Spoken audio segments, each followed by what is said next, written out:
പഴയ നിയമത്തിൻ്റെ ആരംഭകാലങ്ങളിലാണ്. അതായത് മനുഷ്യൻ്റെ ഏറ്റവും വലിയ അനുഗ്രഹമായി അവർ കരുതിയിരുന്നത് ദീർഘായുസ്സാണ്. ദീർഘായുസ്സിനെയാണ് ദൈവത്തിൻ്റെ ഏറ്റവും വലിയ കൃപയായി ദൈവജനം മനസ്സിലാക്കിയിരുന്നത്. ഒരു മനുഷ്യൻ 80 വയസ്സ് വരെയൊക്കെ ജീവിച്ചിരുന്നാൽ വലിയ ദൈവാനുഗ്രഹം. നമ്മൾ ബൈബിളിൽ നിങ്ങൾ വായിച്ചിട്ടുണ്ട്, ആദം 930 വർഷം ജീവിച്ചു എന്നൊക്കെ കേട്ടിട്ടുണ്ട് അല്ലേ? എന്തായിരിക്കും അതിൻ്റെ അർത്ഥം? അത്രയും കൊല്ലം ജീവിച്ചു എന്നാണ് അതിൻ്റെ അർത്ഥം. അബിൻ, അത്രയും കൊല്ലം വിശ്വസിക്കാൻ പ്രയാസമുണ്ട്. പക്ഷെ ബൈബിളിൽ പറഞ്ഞതുകൊണ്ട് വിശ്വസിക്കുകയില്ല എന്ന് പറയാൻ ഒരു ധൈര്യക്കുറവുണ്ട് അല്ലേ? അതാണ് വിഷയം. ആദം 930 വർഷം ജീവിച്ചു. അത് അടുത്ത തലമുറയിൽ 800 കൊല്ലം ജീവിച്ചു. അതിൻ്റെ അടുത്ത തലമുറക്കാർ 600 കൊല്ലം ജീവിച്ചു. ഇങ്ങനെ ബൈബിളിൽ പറയുന്നത് വാസ്തവത്തിൽ നമ്മൾ മനസ്സിലാക്കേണ്ടത് ദൈവൈക്യത്തിലുള്ള ജീവിതം ദീർഘായുസ്സാണ് എന്ന സന്ദേശമാണ് കൊടുക്കുക. കൃത്യം 930 കൊല്ലം ആദം ജീവിച്ചോ ഇല്ലയോ എന്ന് നമ്മൾ വിശ്വസിക്കണമെന്നല്ല ബൈബിൾ ഉദ്ദേശിക്കുക. ദൈവ ഐക്യത്തിൽ ജീവിക്കുന്നത് ദീർഘായുസ്സിന് കാരണമാകും. ആ ഒരു ചിന്താഗതിയാണ് വിശുദ്ധ ഗ്രന്ഥത്തിൻ്റെ ആദ്യ ഏടുകളിൽ നമ്മൾ കാണുക.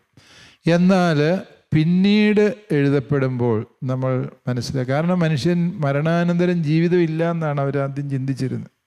മരണത്തോടെ എല്ലാം തീർന്നു. അതേസമയം പിന്നീട് വന്നപ്പോഴെന്താണ്, മരണത്തിനപ്പുറത്തും ജീവിതമുണ്ട് എന്ന ചിന്ത കടന്നു. ആ ചിന്തയിൽ നിന്നാണ് മരണത്തിനപ്പുറത്ത് ജീവിതമുണ്ട് എന്ന ചിന്ത കടന്നു വരുന്നതിന് തൊട്ട് മുൻപ് ഒരു പ്രശ്നവും കൂടി അവർക്കുണ്ടായി. എന്താണെന്ന് ചോദിച്ചാൽ, ഒരുവൻ തെറ്റ് ചെയ്താൽ പെട്ടെന്ന് മരിക്കും, പുണ്യപ്പെട്ട ജീവിതം നയിച്ചാൽ ദീർഘകാലം ജീവിക്കും. വളരെ എളുപ്പമുള്ളൊരു തിയറിയാണ് അത് വിശ്വസിക്കുക. പക്ഷേ ഇവരിങ്ങനെ നോക്കിയിരിക്കുമ്പോൾ ഇതാ ദുഷ്ടൻ പന പോലെ വളർന്നിരിക്കുന്നു.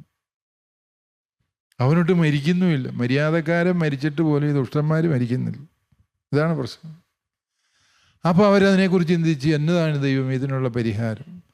അതിനവർ കണ്ടുപിടിച്ചൊരു ഉത്തരവുണ്ട്. എന്താണ്?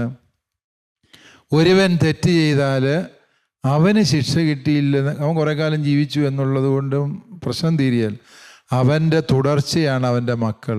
അവൻ്റെ തെറ്റിന് അവൻ്റെ മക്കൾക്ക് ശിക്ഷ കിട്ടും. ഈ ഒരു ആശയം പഴയ നിയമത്തിൽ കടന്നു. വീണ്ടും മൂന്നാമത്തേതും പൂർണ്ണവുമായ ഒരർത്ഥം കടന്നു വരുന്നത് രോഗങ്ങളെക്കുറിച്ച് മരണാനന്തര ജീവിതമുണ്ട് എന്ന ധാരണ വന്നപ്പോഴാണ്. നമുക്കറിയാവുന്ന പോലെ ജെറമിയ പ്രവാചകനും അതുപോലെ എസെക്കിയേൽ വളരെ ദീർഘമായി 20-ാം അധ്യായം ഈ പ്രമേയം ചർച്ച ചെയ്യുന്നു. എന്നിട്ട് പറയുന്നുണ്ട്, പിതാക്കന്മാർ പുളിച്ച മുന്തിരിങ്ങ തിന്നു മക്കളുടെ പല്ല് പുളിച്ചു എന്ന പഴമൊഴി നിങ്ങളിപ്പോഴും ഇസ്രായേലിൽ ആവർത്തിക്കുന്നത് എന്തുകൊണ്ട് എന്ന് ചോദിച്ചിട്ട് വലിയ വ്യാഖ്യാനങ്ങൾ നൽകിയിട്ട് പറയുന്നതാണ്, ഓരോരുത്തനും അവനവൻ്റെ തെറ്റിന് ദൈവത്തിന് മുമ്പിൽ കണക്ക് കൊടുത്താൽ മതി. മരണാനന്തര ജീവിതം എന്ന ആ ഒരു വലിയ വെളിപാട് തുറന്നു കിട്ടിയതോടെ ഈ രോഗത്തെക്കുറിച്ചുള്ള വളരെ പരിമിതമായ ആശയങ്ങൾ തിരുത്തി വായിക്കപ്പെട്ടു എന്നുള്ളതാണ് സത്യം. അതുകൊണ്ട് തന്നെ പഴയ നിയമത്തിൽ പിന്നീട് രോഗത്തെ ശിക്ഷയായി കരുതുന്നതോ തലമുറകളിലൂടെ പടരുന്ന ശാപമായിട്ട് കരുതുന്നതോ ആയ ആശയങ്ങൾ പഴയ നിയമത്തിൽ തന്നെ തിരുത്തി വായിക്കപ്പെടുന്നുണ്ട് എന്നുള്ളതാണ് സത്യം.